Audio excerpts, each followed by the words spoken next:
Hot topic হৈ আছে মিয়া প্ৰসংগ আপোনাৰ কি মন্তব্য কি প্ৰতিক্ৰিয়া দিব পলিটিচাইজ কৰা হৈছে বিজেপি আৰু আৰএছএছে সদায় এইটো কৰি আহিছে they probably learn it from British rule মুখ্যমন্ত্ৰীয়ে কৈছে যে যিসকল মিয়া তেওঁলোকক কষ্ট দিব লাগে কি কয় কংগ্ৰেছৰ এইসকল লোকৰ প্ৰতি প্ৰীতি কিয় তেওঁলোকক ঠাইৰ পৰা উচ্ছেদ কৰিলে কংগ্ৰেছে কিয় তাত আচলতে বিৰোধিতা কৰে he is playing a dirty game of communal politics as well as for to pocket his to fill his pocket মিত্ৰতা কিমান সম্ভৱ হ'বগৈ এতিয়াও ছবিখন স্পষ্ট নহয় হ'বগৈ নে মিত্ৰতা নিশ্চয় হ'ব অখিল গগৈয়ে কিবা এটা এনেকুৱা কমেণ্ট কৰি দিয়ে যিটো কমেণ্টত এনেকুৱা লাগি যায় যে এই ফলা বা জোৰা নলগাৰ দৰে কংগ্ৰেছৰ মিত্ৰতা অৱস্থা হয়নে নহয় বাৰু নাই নাই তেনেকুৱা একো নাই এতিয়া আপোনাৰ সমষ্টিটোত কংগ্ৰেছৰ মূল প্ৰতিদ্বন্দ্বী কোন AIUDF নে বিজেপি মিত্ৰজোঁট আমাৰ এইবাৰ প্ৰতিদ্বন্দ্বী নাই একচুৱেলি গৌৰৱ গগৈৰ পাকিস্তান কানেকশ্যনৰ অভিযোগ মুখ্যমন্ত্ৰীয়ে আনিছে মুখ্যমন্ত্ৰীয়ে যদি জানে কি পাকিস্তান কানেকশ্যন আছে তেতিয়াহ'লে গৌৰৱ গগৈ ডাঙৰীয়া নিশ্চয় জেলৰ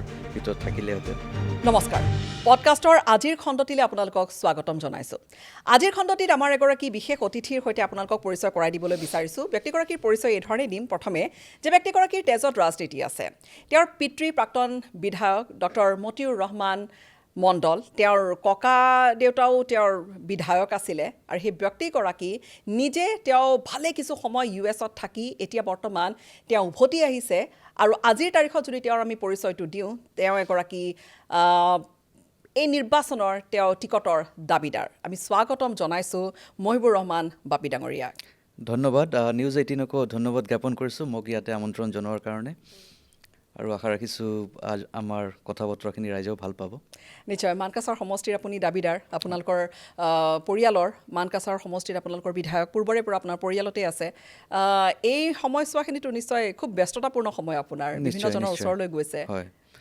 এতিয়া ধৰক ফিল্ডতো কাম কৰিব লাগে আৰু আমাৰ সমষ্টিটো এতিয়া বহুত ডাঙৰ সমষ্টি হ'ল টোটেল 35 গাঁও পঞ্চায়ত আছে আৰু 3,10,000তকৈ বেছি ভোটাৰ্ছ আছে তো ৰাইজৰ মাজত যাবলৈ যথেষ্টখিনি সময় লাগে তো হয় ব্যস্ততাৰ মাজতো ধৰক কামখিনি আগুৱাই ল'ব লগা হয় গুৱাহাটীতো আহিব লগা হয় তো গতিকে হয় অলপ ব্যস্ততা চলি আছে যিটো সমষ্টিত আপুনি বৰ্তমান টিকটৰ দাবীদাৰ যিহেতু কংগ্ৰেছৰ দখলত দীৰ্ঘদিন আছিলে তাৰপিছত AIUDFৰ দখললৈ আহিল কংগ্ৰেছ নেতা হিচাপে আপোনাৰ লগতে আৰু বহু কেইগৰাকীয়ে প্ৰাৰ্থিত্বৰ দাবীদাৰ হিচাপে তেওঁলোকে আবেদন কৰিছে তথাপিও আপুনি দৌৰত নিজকে কিমান দূৰ আগুৱাইছে বুলি আপুনি ভাবে কিয়নো প্ৰথমে প্ৰাৰ্থী বহু কেইগৰাকী আছে তাৰ মাজত এগৰাকীহে টিকট পাব এতিয়া চাওক টিকট মানে বিচৰাৰ অধিকাৰ সকলোৰে আছে যিসকলে কংগ্ৰেছ কৰি আছে নিশ্চয় বিচাৰিব পাৰে আৰু এইটোত আমি প্ৰতিদ্বন্দ্বিতা বুলি নক'ম সকলোৱে কংগ্ৰেছৰ হৈ কাম কৰিছে গতিকে কংগ্ৰেছৰ কাৰণে ভাল বুলিয়ে ক'ম মই যেতিয়া আমি 8জন দাবীদাৰ আছোঁ সকলোৱে যদি কংগ্ৰেছৰ হৈ কাম কৰে নিশ্চয় কংগ্ৰেছে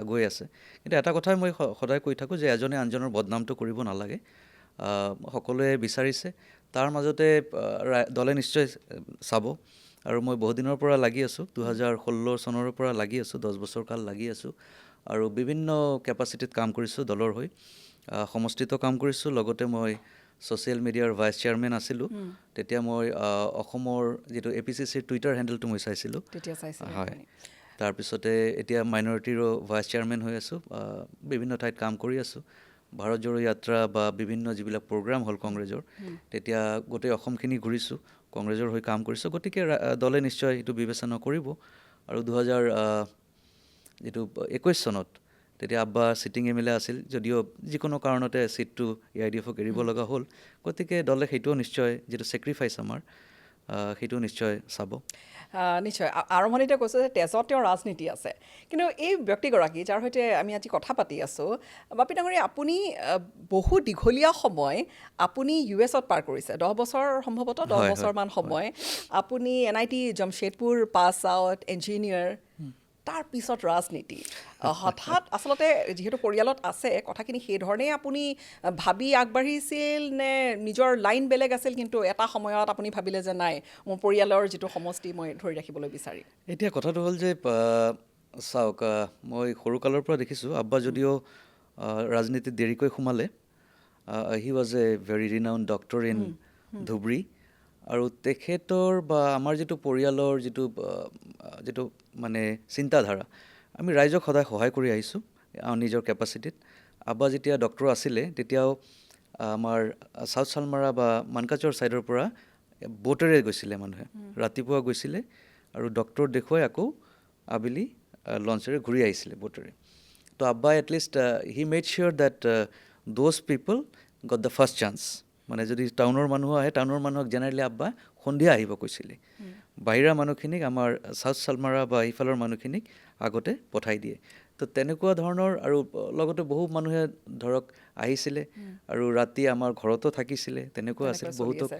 আপুনি ইঞ্জিনিয়াৰিঙৰ ফিল্ড 9 বছৰ আপুনি US পঠাইছে তাৰপিছত আপুনি আহিছে উভতি তো এতিয়া কথাটোলৈ আহোঁ তো এটা চিন্তাধাৰা সদায় আছিলেই যে ৰাইজক কেনেদৰে সেৱা কৰিব পাৰি আৰু that's kind of triggered the whole process আৰু যিহেতু আব্বা পলিটিক্সত আছিলে সেইটোৰো এটা ডাঙৰ কথা মানুহেও বিচাৰে যে আহিব লাগে বুলি তাৰপিছত ধৰক পলিটিক্স এটা ডাঙৰ টুলো হয়তো পলিটিক্সৰ জৰিয়তে ৰাইজক যিমানখিনি সেৱা কৰিব পাৰি বেলেগ বস্তুৰে কৰিব নোৱাৰি somebody may be good at as a doctor somebody may be good as some other profession কিন্তু পলিটিক্সৰ আপোনাৰ এটা ডিচিশ্যনে আপোনাৰ হাজাৰ হাজাৰ মানুহক সহায় কৰিব পাৰে তো সেইটো এটা পাৱাৰফুল টুল হয় এতিয়া মই to do good or to do bad সেইটো মোৰ ওপৰত ডিপেণ্ড কৰে নিশ্চয় ওপৰলাই যদি টপিক দিয়ে যদি সুবিধা দিয়ে নিশ্চয় ৰাইজৰ ভালৰ কাৰণে সেই টুলটো মই এতিয়া ব্যৱহাৰ এই কৰিম কথাটোতে মই সুধিম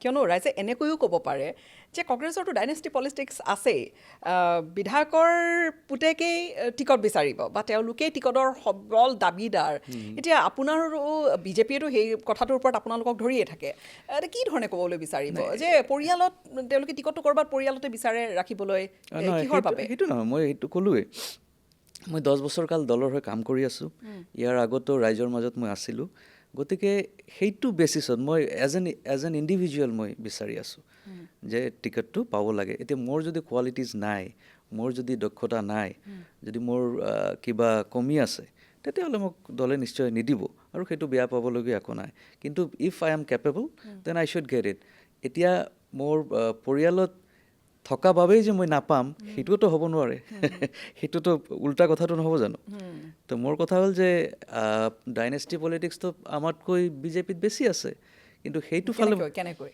আছে তাতে আপুনি যদি চায় আপোনাৰ যেনেকুৱা কি কয় নামবিলাক এতিয়া নকওঁ বা সেইফালে বেছি নাযাওঁ আপুনি যদি বিচাৰ কৰি চায় তেতিয়াহ'লে হয়তো কংগ্ৰেছতকৈ তাতে বেছি ওলাব তো সেইকাৰণে সেইটো ফালে যদি আমি এটা ডিছকাশ্যনত যাওঁ তেতিয়াহ'লে দুটা কম্পেয়াৰ যদি কৰোঁ নিশ্চয় বিজেপিত বেছি ওলাব আপুনি বিহাৰতে চাওক বা অসমতেও যদি চায় অসমতো এতিয়া ফাৰ্ষ্ট জেনেৰেশ্যনটো আছে কিন্তু নেক্সট জেনেৰেশ্যনটো লাহে লাহে আহি আছে মানে আপুনি ক'বলৈ বিচাৰিছে সকলোতে একে আছে হয় আৰু সেইটো এটা ক্ৰাইটেৰিয়া হ'ব নোৱাৰে যে পাব নালাগে যদি কেপেবল হয় মোৰ হিচাপত পাব লাগে আৰু যদি কেপেবল নহয় তেতিয়াহ'লে পাব নালাগে আচলতে সোধাৰ কাৰণটো হৈছে কিয়নো বিজেপিয়ে প্ৰায় কংগ্ৰেছক এই অভিযোগটোৰেই আচলতে সমালোচনা কৰে আৰু খুব টানকৈ সমালোচনা কৰে যি নহওক মানকাছাৰ সমষ্টিটো খুব ডাঙৰ এটা সমষ্টি এইবাৰ ডিলিমিটেশ্যনে মানকাছাৰখনক কি ধৰণে সজাইছে এতিয়া ক'ৰ পৰা ক'লৈকে আৰু ইয়াত নিশ্চিত ৰূপত ইয়াৰ পূৰ্বৰ যদি লোকসভা নিৰ্বাচনটোৰ কথা কওঁ লোকসভা তাত AIDFৰ ডিলিমিটেশ্যনৰ পিছতে হৈছে লোকসভাত AIDFৰ বিধায়ক থকাৰ পিছতো সেই সমষ্টিটোত আমিনুল ইছলাম ডাঙৰীয়া তেওঁ AIDFৰ বিধায়ক তেওঁ থকাৰ পিছতো AIDFৰ ভোট খুব কম আছিলে হয় আমাৰ ডেলিমিটেশ্যনত একচুৱেলি চাউথ চালমাৰ আগত যিটো সমষ্টি আছিলে তাৰ পৰা এটা জিলা পৰিষদ 7টা GP গাঁও পঞ্চায়ত আহিলে আমাৰ ইয়াতে এড কৰা হৈছে আগৰে পৰা আমাৰ সমষ্টিটো যথেষ্ট ডাঙৰ সমষ্টি এতিয়া ধৰক আমাৰ একদম 35 GB মানে এফালে ইট ষ্ট্ৰেচেছ এৰাউণ্ড 100 কিলোমিটাৰ্ছ আৰু আনফালেও অলমষ্ট 40-50 কিলোমিটাৰ হ'ব আৰু এইফালে চৰ এৰিয়াও আছে বহুকেইটা জিপিত গতিকে গোটেই সমষ্টিটো এবাৰ যদি আপুনি খোজকাঢ়ি কাভাৰ কৰিব খোজে তেতিয়াহ'লেও আপোনাৰ 2 সপ্তাহমান লাগি যাব যথেষ্ট ডাঙৰ সমষ্টি আৰু ডেলিমিটেশ্যনৰ পিছত আমাৰ কিটো হ'ল MP ইলেকশ্যন হ'ল MP ইলেকশ্যনত আমি 1,63,000 মান ভোট পালোঁ আৰু AIDFে I think they got around 36 or something তুলনামূলকভাৱে বিধায়ক থকা হিচাপে খুব হয় বিধায়ক থকাৰ পিছতে আৰু ৰাইজে ক'ব খোজে মই এইটো কমেণ্ট নিদিওঁ ৰাইজে ক'ব খোজে যে সেইজন বিধায়ক থকাৰ কাৰণেই হয়তো ভোট আৰু কমিছে তেখেতৰ পপুলাৰিটি যথেষ্ট হ্ৰাস পাইছে আৰু সেইকাৰণেই হয়তো AIDFে ভোট কম পাইছে বুলি কয় তো যি কি নহয় সেইফালে মই যাব বিচৰা নাই পাৰ্চনেল টিপ্পনী কৰিব খোজা নাই কিন্তু ৰাইজৰ এইটো মতামত হয় তাত এতিয়া যোৱাবাৰৰ নিৰ্বাচনৰ কথা যদি কওঁ তাত অগপয়ৰো এটা ভেটি আছে। অগপৰ জাভেদ ভেটি ইছলাম আছে, হয়, তেওঁ ইণ্ডিপেণ্ডেণ্ট আছিলে ইয়াৰ পূৰ্বৰ 2011ত সম্ভৱতঃ। হয়। অগপয়ো তাৰ ধুবুৰীৰ পৰা কেণ্ডিডেট ফিল কৰোঁতে সেই সমষ্টিটোত কিছু ভোট পাইছে, AIDF-তকৈ বেছিয়ে পাইছিলে। এই IDF-তকৈ বেছি ভোট এতিয়া পাইছে। আপোনাৰ মূল প্ৰতিদ্বন্দ্বী কোন বুলি ভাবে এতিয়া, যদি আপুনি টিকেট পায় আহ, বা কংগ্ৰেছৰ ফালৰ পৰা যদি হয়, কয়? এতিয়া চাওক, প্ৰতিদ্বন্দ্বী বুলি ক'লে এইবেলি একচুৱেলি তেনেকুৱা প্ৰতিদ্বন্দ্বী নাই। কাৰণ AGPৰ যিটো ভোট বেংক আছিলে যথেষ্টখিনি হ্ৰাস পাইছে। আপুনি যদি চায় যিবিলাক মিটিং হৈ আছে, মিটিঙত মানুহ যথেষ্ট কম, আৰু কংগ্ৰেছৰ মিটিং বিভিন্ন প্ৰাৰ্থীয়ে কৰি আছে, অকল আমি নহয়। গোটেইকেইটা মিটিঙত যথেষ্ট সংখ্যক মানুহ আহি আছে, আৰু AIDF-ৰতো তেনেকুৱা মই ভেটি দেখাই নাই। মানে আপুনি ভাবিছে যে এবাৰ পুনৰুদ্ধাৰ হ'ব সমষ্টি, নিশ্চয় নিশ্চয় কংগ্ৰেছৰ হাতলৈ আকৌ আহিব? হয়, 21তে এইটো থাকিলেহেঁতেন। 21ত একচুৱেলি চিটিং MLA বহাই দি তাতে AIDF-ক দিয়াৰ কাৰণেহে চিটটো AIDF-এ পালে। 2016 চনততো আমিনুল ইছলামক আমিয়ে হেৰুৱাইছিলোঁ। আমিনুল ইছলাম আমাৰ লগতে হাৰিছিল, তেখেত ছেকেণ্ড পজিশ্যনত আছিল, আৰু জাভেদ ইছলাম ডাঙৰীয়া থাৰ্ড পজিশ্যনত আছিলে। 21ত সেই হয়তো গেপটো আৰু বাঢ়িলে হয়, ভোট আমি আৰু বেছি পালোঁ হয়। কিন্তু যি কি নহওক, এইটো দলৰ সিদ্ধান্ত আছিলে বা বিভিন্ন কাৰণত হয়তো হৈছিল। এইবাৰ ইনশাল্লাহ আৰু গেপটো বাঢ়িব। এতিয়া হঠাৎ কথাটো এনেকৈ লৈ যাম যে US-ৰ পৰা আপুনি উভতিছে, US-ৰ কথাবোৰ কেনেকুৱা, আৰু ইয়াত আপুনি যেতিয়া মানকাচৰত থাকি যেতিয়া আপুনি ৰাইজৰ ওচৰলৈ যায়, তাত পাৰ্থক্যটো কেনেকুৱা, সাদৃশ্যটো ক'ত? এতিয়া চাওক, আপুনিতো US-ত চাকৰি কৰিছিলে। তাতে লাইফটো ইজি হয়, কিন্তু বহুত ক্ষেত্ৰত অকলশৰীয়া হয়। আৰু হোৱাট এভাৰ পিপল চে, দেয়াৰ ইজ চাম কাইণ্ড অফ ডিফাৰেঞ্চ। মানে তাৰ লোকেল মানুহে 100% হয়তো একচেপ্ট কৰি নলয় ফাৰ্ষ্ট জেনেৰেশ্যনক, আৰু আমিও অলপ এলিয়েনেটেড ফিল কৰোঁ। আৰু ছেকেণ্ড জেনেৰেশ্যনৰ পৰা এইটো একে হৈ যায়, কাৰণ আমাৰ যিটো আপব্ৰিংগিং হৈছে, যিটো আমাৰ খোৱাৰ পৰা পিন্ধাৰ পৰা সকলো বস্তু বেলেগ, তো তাৰ মানুহৰ লগত একেবাৰে মিলাটো প্ৰথম ফালে অলপ দিগদাৰী হৈ যায়। তো লাষ্টৰ ফালে 10 বছৰ যেতিয়া হৈ গ'ল, তেতিয়া লাহে লাহে মই এডজাষ্ট হৈ আহিছিল, এক্লিমেটাইজ হৈছিলোঁ। কিন্তু এটা সময়ত লাগিল যে নাই, এতিয়া ঘূৰি যাব লাগে। ৰাইজেও মাতিছিলে, আৰু এতিয়া মানকাচৰৰ লগত যদি কম্পেয়াৰ কৰা হয়, এতিয়া চাওক, কম্পেয়াৰেবল নহয়, কিন্তু ইয়াৰ মানুহৰ যিটো আত্মীয়তা, মানুহৰ যিটো আদৰ স্নেহ মৰম, সেইটো তাতে পোৱা নাছিলোঁ, ইয়াতে সেইটো পাইছোঁ। আৰু ইজ অফ লাইফ, বিভিন্ন ধৰণৰ কি আছে, প্ৰব্লেম আছে, ইয়াতো প্ৰব্লেম আছে। কিন্তু প্ৰব্লেমৰ পৰা যদি আমি আঁতৰি থাকোঁ, তেতিয়া প্ৰব্লেমটো নিজে নিজে ছল্ভ নহয়, আমিয়ে ছল্ভ কৰিব লাগিব। আৰু finally my place is my place. সেইটো খুব সুন্দৰ কথা কৈছে, নিজৰ ঠাই নিজৰ ঠাই।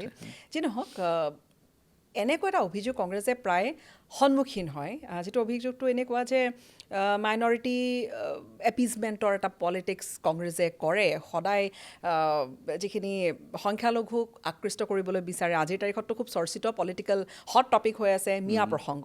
আপোনাৰ কি মন্তব্য, কি প্ৰতিক্ৰিয়া দিব? এতিয়া মিয়া ৱাৰ্ডটো পলিটিচাইজ কৰা হৈছে। মিয়া একচুৱেলি যদি ৱাৰ্ডটোৰ মিনিং চাই, আমাৰ ফালে মিয়া ভাই বুলি মানে দাদাক মিয়া ভাই বুলি কয়। তো এতিয়া মিয়া ৱাৰ্ডটো ক'ৰ পৰা সাম্প্ৰতিক সময়ছোৱা যিটো মিয়া যিটো শব্দৰ ব্যৱহাৰ হৈছে, সেইটোক লৈ আপোনাৰ কি মন্তব্য? সেইটো মন্তব্য চাওক, এতিয়া পলিটিচাইজ কৰা হৈছে। বিজেপি আৰু RSSে সদায় এইটো কৰিয়ে আহিছে। They probably learn it from British rule, যে ডিভাইড এণ্ড ৰুল যিটো পলিটিক্স আছে, সেইটো বিজেপিয়ে কৰিয়ে থাকে। তো এতিয়া কংগ্ৰেছৰ যিটো পলিটিক্স, আমি এইটো সিহঁতৰ এটা ট্ৰেপ হয়। দে ইউজ চাম ৱৰ্ডছ, যেনেকুৱা মিয়া ক'ব বা বিভিন্ন কমেণ্ট দিব, আৰু সেইবিলাক বিজেপি RSSে বিচাৰে যে আমি তাৰ ওপৰত কমেণ্ট কৰোঁ। মুখ্যমন্ত্ৰীয়ে কৈছে যে যিসকল মিয়া, তেওঁলোকক কষ্ট দিব লাগে, কি কয়? এতিয়া তেখেতৰ এইটো হীন মানসিকতা বুলি ক'ম, আৰু অসমৰ ৰাইজে সেইটো মানি নলয়। যিবিলাক সচেতন, অসমৰ ৰাইজ যথেষ্ট সচেতন। আৰু আপুনি যদি লক্ষ্য কৰে, হিমন্ত বিশ্ব শৰ্মা ডাঙৰীয়া বহুদিনৰ পৰা এই ডিভাইডটো অনাৰ চেষ্টা কৰি আছে। যিমানে ইলেকশ্যন ওচৰ চাপি আহিছে, এইটো হয়তো আৰু বৃদ্ধি পাব, তেখেতৰ কমেণ্টবিলাক আৰু বেয়াৰ পিনে হয়তো যাব। কিন্তু অসমত যদি চায়, অসমৰ ৰাইজক ধন্যবাদ জ্ঞাপন কৰিব লাগিব যে আমাৰ মাজত এতিয়াও কিন্তু হিন্দু মুছলমান বা তেনেধৰণৰ কোনো ধৰণৰ ক্লেছ হোৱা নাই। তো ৰাইজে বুজি পাইছে বস্তুখিনি, আৰু অহা দিনত গৌৰৱ গগৈ ডাঙৰীয়াৰ যিটো চিন্তাধাৰা, যিটো প্ৰগ্ৰেছিভ থটছ, সেই থটছৰ ওপৰত মানুহে নিশ্চয় ভোট দিব, আৰু কংগ্ৰেছৰ চৰকাৰ হ'ব। তো হিমন্ত বিশ্ব শৰ্মা ডাঙৰীয়াই নিশ্চয় গম পাইছে তেখেতৰ হাৰ নিশ্চিত, তেখেত হয়তো জেললৈ যাব লগা হ'ব পাৰে।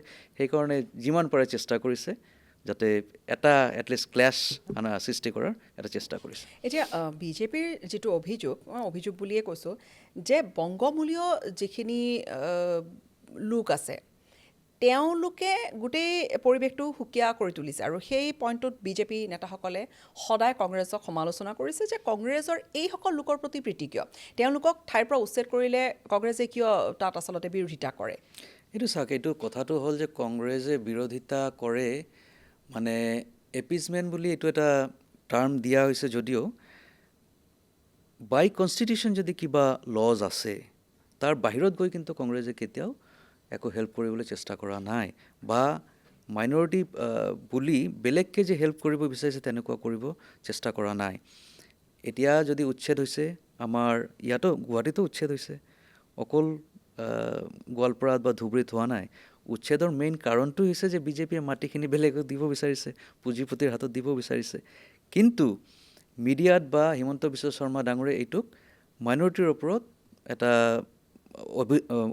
কি কয় মানে অপাৰেশ্যন চলোৱা বুলি দেখুৱাব খুজিছে। কিন্তু আপুনি যদি চায় কাৰ্বি আংলং উচ্ছেদ হোৱা নাই জানো, কাৰ্বি আংলঙতো হৈছে, গুৱাহাটীত হৈছে, গুৱাহাটীত মানুহ মহিলাই উলংগ হৈ প্ৰতিবাদো কৰিছে। কিন্তু সেইবিলাক কথাটো হিমন্ত বিশ্ব শৰ্মাই ক'ব বিচৰা নাই। তেখেতে খালি বাৰে বাৰে ক'ব কৈছে ধুবুৰীত উচ্ছেদ হৈছে বা গোৱালপাৰাত উচ্ছেদ হৈছে। মাইনৰিটিৰ মানে ওপৰত উচ্ছেদ হোৱা বুলি দেখুৱাই তেখেতে দেখুৱাব খুজিছে যে মাইনৰিটিয়ে এনক্ৰ'চমেণ্ট কৰিছে আৰু সেইখিনি আঁতৰালে আমাৰ মানে বেলেগ কমিউনিটিৰ হয়তো ভাল কৰিব। কিন্তু সেই মাটিখিনি একচুৱেলি কৰিছে কি? ৰাজ্যৰ উন্নতিৰ কাৰণে ব্যৱহাৰ কৰা হোৱা নাই। সেই মাটিখিনি পুঁজিপতিৰ হাতত দিয়া হৈছে, পুঁজিপতিয়ে সেই মাটিখিনি খুব কম দামত লৈ আছে। কম দামত লোৱা মানে কি, হয়তো টেবুলৰ তলেৰে আচলতেতো ট্ৰেনজেকশ্যন হৈছেই। একচুৱেলি ৰাইজৰ মাটি অসমৰ সম্পদ লৈ সিহঁতে পুঁজিপতিৰ হাতত বিক্ৰী কৰি আছে। তো he is playing a dirty game of communal politics as well as to fill his pocket. এতিয়া এই প্ৰসংগতে ৰাইজৰ দল আপোনালোকৰ মিত্ৰতা কিমান সম্ভৱ হ'বগৈ এতিয়াও ছবিখন স্পষ্ট নহয়, হ'বগৈনে মিত্ৰতা? নিশ্চয় হ'ব। ৰাইজৰ দলৰো এটা অভিযোগ আছে, ৰাইজৰ দলেও সেইকেইটা সমষ্টিতে আগৰগোজ হৈ আছে যিকেইটা মাইনৰিটি ডমিনেটেড বা তথাকথিত সেই 22টা নে 23টা সমষ্টি কোট আন কোট আচলতে সেইকেইটা সমষ্টি সংখ্যালঘু ডমিনেটেড সমষ্টি, তাতেই মাইনৰিটি বিষয়টোক লৈ ৰাইজৰ দল সদায় সমালোচনাৰ সন্মুখীন হৈছে। তাতে কংগ্ৰেছো লাগি আছে, কংগ্ৰেছে দিবলৈ নিবিচাৰে সেইকেইটা সমষ্টি ৰাইজৰ দলে বিচাৰি আছে। এনেকুৱা কথা বতৰাবোৰ কিয় হৈছে বাৰু? এতিয়া চাওক, এতিয়া যেতিয়া মিত্ৰতা হ'ব নিশ্চয় ছেভাৰেল লেভেলছ অফ ডিছকাশ্যন হ'বই। তেতিয়া কি লেভেলত চলি আছে যিহেতু বস্তুখিনি ক্লিয়াৰ হোৱা নাই তাৰ ওপৰত মই কমেণ্ট দিয়াটো ঠিক নহ'ব। নাই, এইটো চলি আছে বহুতখিনি, যেতিয়ালৈকে ডিক্লেয়াৰ নহয় তেতিয়ালৈকে মই কমেণ্ট দিয়াটো হয়তো ঠিক নহ'ব। কিবা কাৰণত আপোনালোকৰ বিচৰা ধৰণে ফৰ্মুলাবোৰ নিমিলিল, তেতিয়া কিবা বন্ধুত্বমূলক তেনেকুৱা কিবা প্ৰতিযোগিতা হ'ব পাৰে নেকি, আৰু হ'লে কাৰ লাভ হ'ব? এইটো চাওক, এতিয়া সেইটো দলৰ কথা। দলে নিশ্চয় যিহেতু দুজন লিডাৰে বহিব, নিশ্চয় আলোচনা হ'ব আৰু বন্ধুত্বমূলক হ'লেও একো আচৰিত হ'বলগীয়া নাই। কিন্তু এইটো মোৰ পাৰ্চনেল ভিউ, কাৰণ বহু সমষ্টি আছে য'ত হয়তো দুয়োটাৰে দলৰে ভেটি ভাল আছে আৰু AGP BJPৰ ভেটি নাই, তাতে হয়তো দিবও পাৰে। কিন্তু সেইটো ফৰ্মুলা নিজৰ ডিছকাশ্যনৰ ভেটিতে হ'ব। অকলে ডিচিশ্যন লোৱাটো বস্তু নহয়, সিহঁতে আলোচনাৰ মাধ্যমত যিকোনো এটা ডিচিশ্যনত আহিব। আৰু কেতিয়াবা আমি দেখোঁ যে অখিল গগৈয়ে কিবা এটা এনেকুৱা কমেণ্ট কৰি দিয়ে যিটো কমেণ্টত এনেকুৱা লাগি যায় যে এই ফলা বা জোৰা নলগাৰ দৰে কংগ্ৰেছৰ মিত্ৰতা অৱস্থা হয়নে নহয় বাৰু? নাই, তেনেকুৱা একো নাই। তেখেতৰ যথেষ্ট মানে মেচিয়ৰ্ড পলিটিচিয়ান, গৌৰৱ গগৈ ডাঙৰীয়া নিশ্চয় মেচিয়ৰ্ড পলিটিচিয়ান। সিহঁতৰ মাজত যিটো ডিছকাশ্যন হ'ব বন্ধুত্বমূলক ডিছকাশ্যনে হ'ব ইয়াতে। কিন্তু যিকোনো ডিছকাশ্যনত, এইটো এলায়েন্সৰ ডিছকাশ্যনত এইটো লেভেল থাকেই। লাহে লাহে নিশ্চয় মিলি যাব। ফাৰ্ষ্ট দিনাই বহিলে যে মিলিব সেইটো নহ'বও পাৰে, লাহে লাহে নিশ্চয় মিলি যাব। তাৰমানে এতিয়াও আপোনালোকৰ গোটেই পথবোৰ খোলা আছে?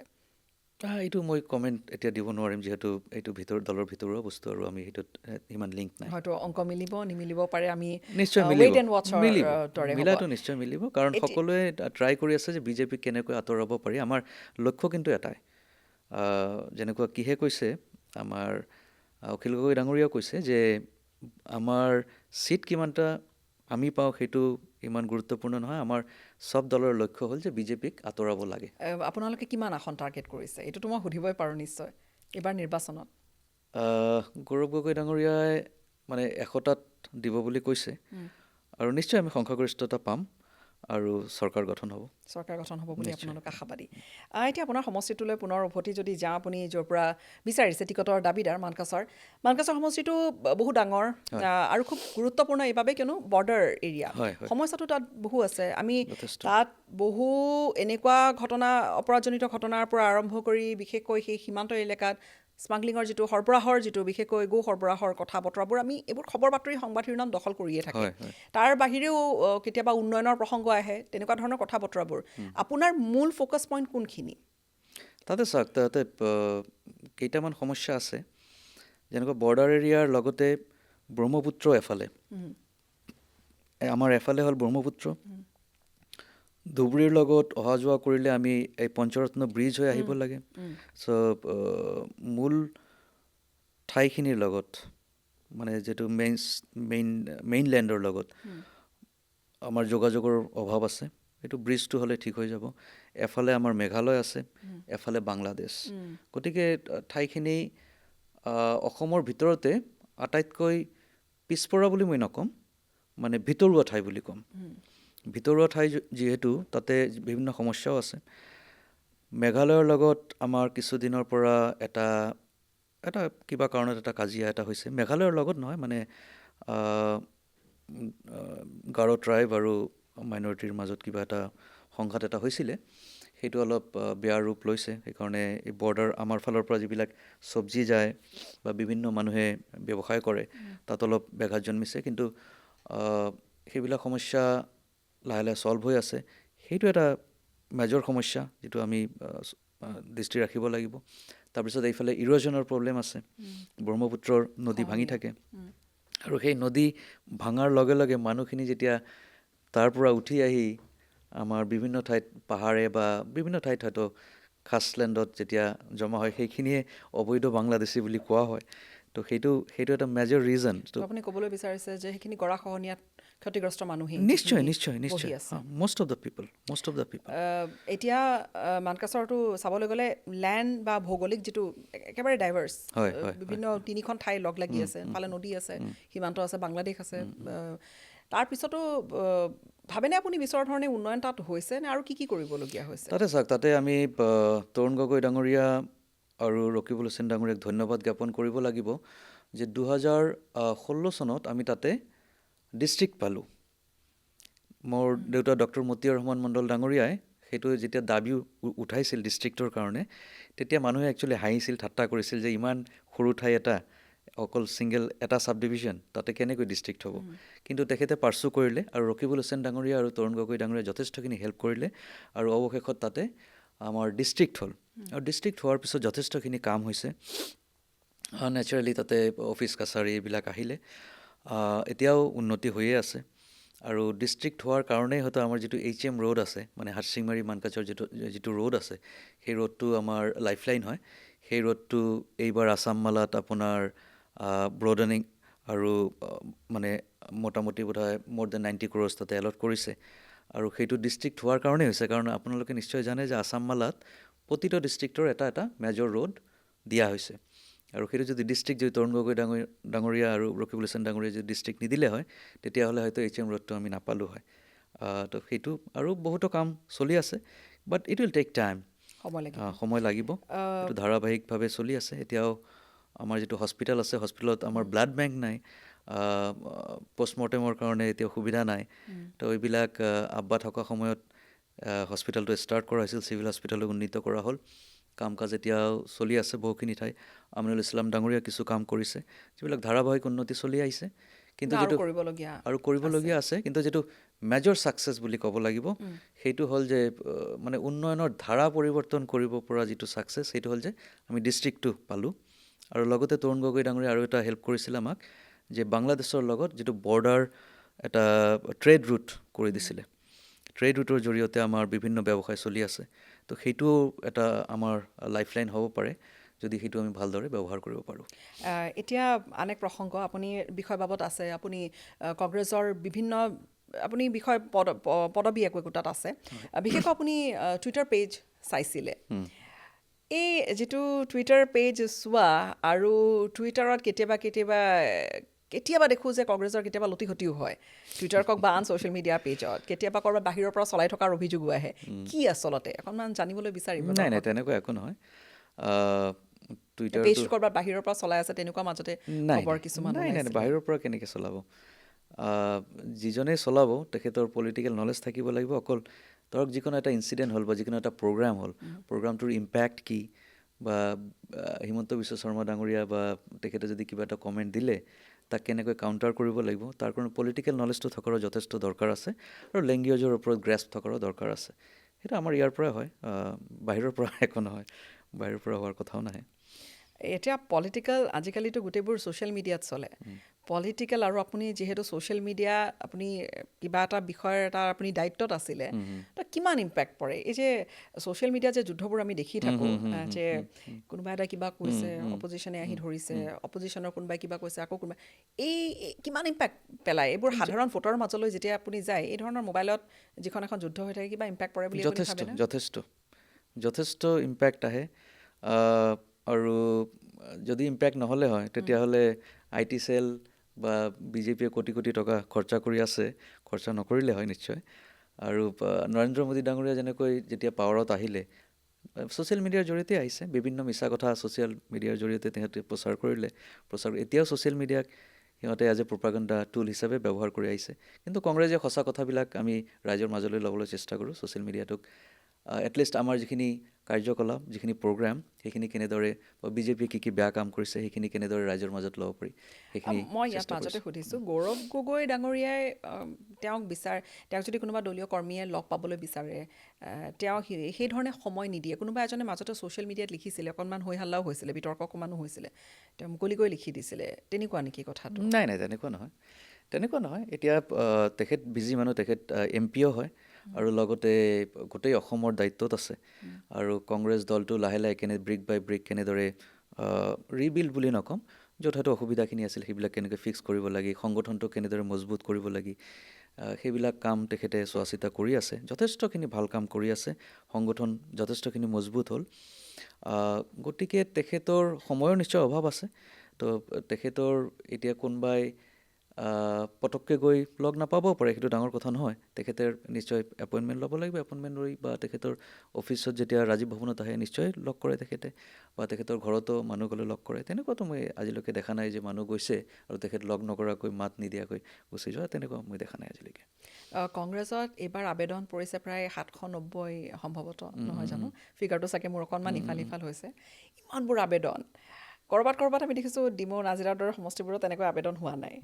আৰু হৈছে যদিও খুব এটা দুটা তেনেকুৱা সম্ভৱতঃ বা বিশেষকৈ পাহাৰীয়া জিলাকেইখনতো সমষ্টি কেইটামানত কিন্তু ক'ৰবাত আমি দেখিছোঁ বিশেষকৈ এই ঢিঙৰ কথা যদি কওঁ সম্ভৱতঃ 20জন নে 22গৰাকী তেওঁলোকৰ মাজত কংগ্ৰেছৰ দাবীদাৰ এতিয়া নামনি অসমৰ বহুকেইটা আমি তথাকথিত আমি সংখ্যালঘু সমষ্টিত আমি দেখিছোঁ যে দাবীদাৰ বহু আছে এই ইমানবোৰ দাবীদাৰ হ'লে একেলগে কাম কৰা আৰু লগতে আমি যিটো কথা কওঁ চিপৰাং মৰা ৰাজনীতি এইটো ক'ৰবাত হ'বগৈ পাৰে নেকি কিয়নো টিকটটো এগৰাকীয়ে পাব টিকটটো সকলোৱে নাপায় আৰু মাইনৰিটি ঠাইসমূহত কনষ্টিটুৱেঞ্চিসমূহত ইমান বেছি দাবীদাৰ হোৱাৰ কাৰণটো আপুনি কি বুলি ভাবে?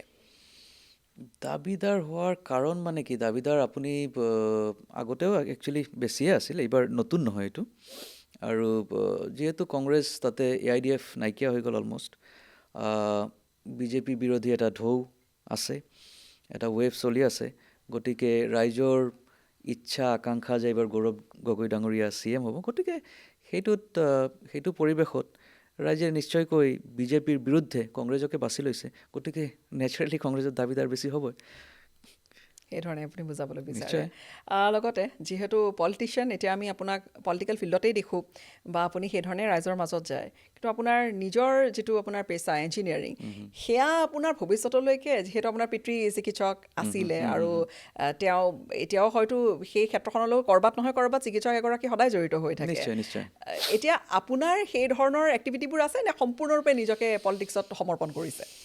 সেই ধৰণৰ এক্টিভিটি মোৰ একেবাৰে নথকা নহয় ধৰক I was a service delivery manager there in USA আৰু মোৰ ক্লায়েণ্ট আছিল ৱালগ্ৰীনছ আপুনি নিশ্চয় জানিব হয়তো ইটছ এ ড্ৰাগ চেইন মানে সিহঁতৰ ফাৰ্মাচীৰ লগতে কৰ্ণাৰ ষ্ট'ৰ বুলি কয়, ফাৰ্মাচী থাকে, লগতে বিভিন্ন সৰু সুৰা বস্তুও থাকে, তেনেকুৱা চেইন আছিল। ত' তাতে মই ছাৰ্ভিচ ডেলিভাৰী মেনেজাৰ আছিলোঁ। প্ৰথমে ছফ্টৱেৰ ইঞ্জিনিয়াৰ হিচাপে সোমাইছিলোঁ, তাৰেই এজ এ মেনেজাৰ হিচাপে মই আছিলোঁ। তো সেইটো যিটো experience, it taught me people management as well as to control my emotions. তো সেইবিলাক যে আছে, সেইটো এই ৰাজনীতিৰ পৰিৱেশতো নিশ্চয় দৰকাৰ হয়। তো সেইটো এক্সপিৰিয়েঞ্চ যে মোৰ একেবাৰে মানে অলাগতিয়াল হৈ গৈছে বা কামত অহা নাই, সেইটো নহয়। সেইটো এক্সপিৰিয়েঞ্চ মোৰ ইয়াতো কামত আহিছে। আৰু লগতে নিশ্চয়কৈ যদি গড উইলিং, যদি মই পাৱাৰত আহিব পাৰোঁ আৰু ইনশাল্লাহ এবাৰ গৌৰৱ গগৈ ডাঙৰীয়া যদি চিফ মিনিষ্টাৰ হয়, তো আমাৰ IT ফিল্ডটো কেনেদৰে আগুৱাব পাৰি, তাৰ ওপৰত নিশ্চয় মই কিছু হ'লেও সহায় কৰিব পাৰিম বা মোৰ মতামত জনাব পাৰিম। আৰু ধৰক ছফ্টৱেৰৰ আমাৰ দৰকাৰ আছে। আমাৰ ইয়াতেও তৰুণ গগৈ ডাঙৰীয়া TCSটো খুলিছিলে। এতিয়া লাহে লাহে তাৰপিছত আমাৰ কিহে অহাৰ পিছত, বিজেপি অহাৰ পিছত কিন্তু ছফ্টৱেৰ ফিল্ডত আমাৰ ইয়াতে নতুনকৈ অফিচ খোলা হোৱা মই দেখা নাই। তো সেই ফিল্ডত নিশ্চয় কাম কৰিবলগীয়া আছে। যদি মোক দলে সুবিধা দিয়ে, নিশ্চয় মই সেই ফিল্ডত মই কাম কৰিবলৈ প্ৰশ্ন কেইটামান সুধিম। পিতৃয়ে কি ধৰণে আপোনাক আগুৱাই দিছে? পিতৃয়ে মোক যথেষ্টখিনি সহায় কৰি আছে আৰু এতিয়ালৈকে কৰি আছে আৰু অহা দিনতো নিশ্চয় কৰিব। তেখেতৰ পৰাই মই সকলোখিনি শিকিব পাৰিছোঁ, যেনেকুৱা মানুহক পিপল মেনেজমেণ্ট, তাৰপিছত বিভিন্ন ধৰণৰ মানুহ আহে। এতিয়া সকলো মানুহক সকলো কথা বিশ্বাস কৰি ক'বও নোৱাৰি, সেইটোও তেখেতে শিকাইছে মোক, যে মানুহক ৰাজনীতিত বিশ্বাস কৰোঁতে অলপ টাইম ল'ব লাগে। মই জেনেৰেলি অলপ মানে অ'পেননেছটো মোৰ অলপ বেছি, সকলোকে সকলো কথা কৈ দিছিলোঁ। সেইবিলাক বস্তু শিকালে। মন্ত্ৰণাখিনি দিছে, ৰাজনৈতিক মন্ত্ৰণা। ডক্টৰ হিমন্ত বিশ্ব শৰ্মাই এই আপোনালোকৰ যিটো কংগ্ৰেছৰ বৰ অসমৰ যিটো শ্লোগান দি আপোনালোকে এটা কেম্পেইন ষ্টাৰ্ট কৰিছে, কৈছে যে এয়া কাক লৈ বৰ অসম বনাব, মিয়াক লৈ বনাব। কি মন্তব্য আপোনাৰ? এতিয়া হিমন্ত বিশ্ব শৰ্মাৰ যিটো ডিভাইড এণ্ড ৰুল পলিচি বা ব্ৰিটিছ পলিচি যিটো আছিল, ব্ৰিটিছৰ যিটো পলিচি আছিল, সেইটোৱে RSS আৰু বিজেপিয়ে লৈছে। ডিভাইড এণ্ড ৰুল যিটো পলিচি আছে, আমাৰ কিন্তু ধাৰণা সম্পূৰ্ণ বেলেগ। আমি অসমৰ যিমান জাতি জনজাতি আছে, যিমান মানুহ আছে, যিমান কালচাৰ আছে, সকলোখিনিক আমি সন্মান জনাওঁ, কংগ্ৰেছে সন্মান জনায়। আৰু সকলোখিনি একেলগে লৈ আমি উন্নতিৰ দিশে কেনেদৰে আগবাঢ়িব পাৰোঁ, আমাৰ টাৰ্গেট হ'ল কেনেদৰে অসমক উন্নতিৰ দিশে লৈ যাব পাৰোঁ, ভাতৃত্ববোধ যিটো আছে সেইটো কেনেদৰে বঢ়াব পাৰোঁ।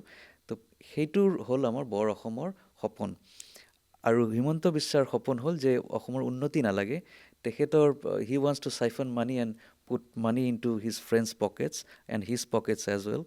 আৰু ৰাইজৰ মাজত বিভাজনটো ৰাখি কেনেদৰে ৰাইজক শাসন কৰিব পাৰি, সেইটো তেখেতৰ ধাৰণা। এতিয়া আপোনাৰ সমষ্টিটোত কংগ্ৰেছৰ মূল প্ৰতিদ্বন্দ্বী কোন, AIUDF নে বিজেপি মিত্ৰজোঁট?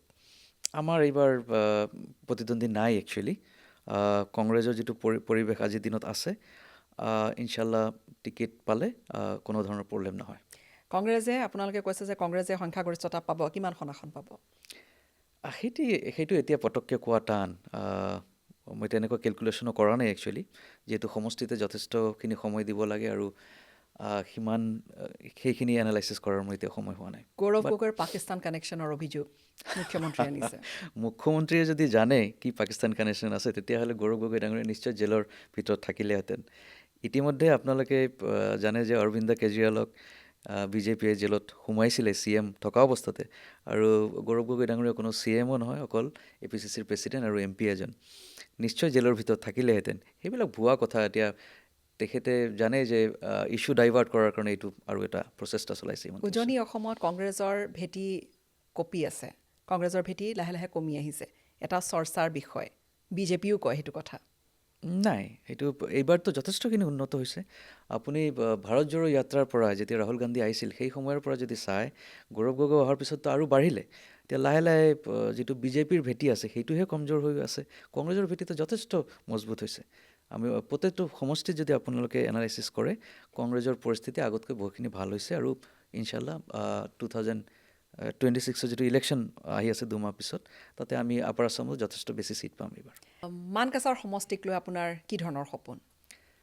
মানকাছৰ মই আগতে কোৱাৰ দৰে এইটো অলপ ভিতৰুৱা ঠাই, কিন্তু ঠাইখন যথেষ্ট ৰিচৰ্চফুল এইকাৰণে যে আমাৰ যিটো বাংলাদেশ বৰ্ডাৰৰ যিটো ট্ৰেড ৰুট আছে, সেইটো এটা আছে। ইফালে মেঘালয়ত আমাৰ চব্জি বা মাছ আমাৰ ফালৰ পৰা যায়, মানকাছৰ সমষ্টিৰ পৰা। তো গতিকে যথেষ্ট ৰিচৰ্চফুল ঠাই। আমি এগ্ৰি বেছড ইকনমিটো গ্ৰ' কৰিব লাগিব তাতে ইতিমধ্যে মীন পালনৰ পৰা আপোনাৰ চব্জি যথেষ্টখিনি হয়, কিন্তু মানে আপোনাৰ চৰকাৰী তৰফৰ পৰা যিখিনি সাহায্য লাগে, যিখিনি সুবিধা লাগে, যিখিনি ট্ৰেইনিঙৰ দৰকাৰ আছে, সেইখিনি আমাৰ তাতে এতিয়ালৈকে নাই। এইফালে আপোনাৰ অৰ্গেনিক খেতি কৰিলে তাতে যে লাভান্বিত হ'ব পাৰে সেইটো নাই। আমাৰ তাৰ মানুহখিনি যথেষ্ট কষ্ট কৰিব পাৰে। গতিকে কিছুমান কেছ ক্ৰপ যদি আমি তাতে উৎপাদন কৰিব পাৰোঁ, যেনেকৈ এভোকেডো আছে, তাৰপিছত আপোনাৰ তেনেকুৱা বিভিন্ন বস্তু আছে যিখিনি আমি বাহিৰলৈ এক্সপৰ্টো কৰিব পাৰোঁ, বা ইণ্ডিয়াতে আমি যদি ছাপ্লাই দিওঁ। আপুনি গুৱাহাটীত চাই এভোকেডো কিমান দামত বিক্ৰী হৈ আছে, আৰু এভোকেডো এতিয়া ইণ্ডিয়াতো আৰম্ভ হৈছে খেতি কৰা, আপুনি নিশ্চয় জানে। তাৰপিছত আমাৰ তাতে কল খেতি আৰম্ভ হৈছে, কিন্তু সেইবিলাক ইন এন অৰ্গানাইজড ৱে আমি এতিয়ালৈকে কৰিব পৰা নাই। সেইখিনি যদি কৰোঁ, গোটেইখিনি মেঘালয়ত আমি চব্জিৰ পৰা আৰম্ভ কৰি সকলোখিনি ছাপ্লাই দিব পাৰিম। নিশ্চয় গুৱাহাটী ফালেও আমি ছাপ্লাই দিব পাৰিম, বা সেইফালে যিটো ৰিভাৰ ৱে আছে, সেই ৰিভাৰ ৱেদি আমি বাংলাদেশৰ যিটো ৰিভাৰ ৱে আছে সেইফালেদি আমি এক্সপৰ্টো কৰি দিব পাৰিম। গতিকে যথেষ্টখিনি সুবিধা আছে। আমাৰ এতিয়া হেল্থ কেয়াৰত যথেষ্টখিনি কৰিবলগীয়া আছে। চিভিল হস্পিটেলটোত মই ক'লোঁ যে ব্লাড বেংক নাই, তাতে পষ্টমৰ্টেম কৰাৰ কেপাচিটি নাই, সেইখিনি কৰিবলগীয়া আছে। তাতে ডক্টৰ যথেষ্টখিনি আহিছে যদিও আৰু উন্নত কৰিবলগীয়া আছে।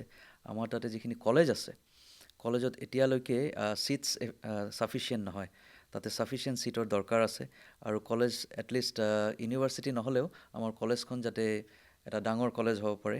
ধুবুৰীত যেনেকুৱা BN কলেজটোক আগুৱাই দিয়া হৈছে, তেনেকুৱা আমাৰ তাতে এটলিষ্ট BN কলেজৰ লেভেলত এটা কলেজ থাকিব লাগে।